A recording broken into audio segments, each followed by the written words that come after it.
কিছু বাণী যা জীবনের সব প্রশ্নের উত্তর দেবে। 1 নম্বর, অসৎ পথে চললে পরিণাম খারাপই হবে।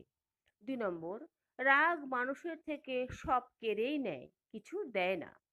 3 নম্বর, অহেতুক সন্দেহ সম্পর্ককে ভেদাভেদ সৃষ্টি করে। 4 নম্বর, কর্ম করে যাও, ফলের চিন্তা করো না।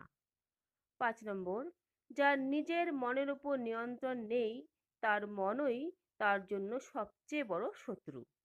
6 নম্বর, কাম, ক্রোধ আর লোভ ত্যাগ করুন। 7 নম্বর, এই জীবনে কিছুই হারায় না এবং কোনো অভিজ্ঞতাই বৃথা যায় না। 8 নম্বর, আপনার প্রতিটি কাজ সততার সাথে করুন। 9 নম্বর, নিজের প্রতি বিশ্বাস হারাবেন না। 10 নম্বর, মৃত্যু তো নিশ্চিত, তাহলে শোক করছো কেন? জয় গীতা।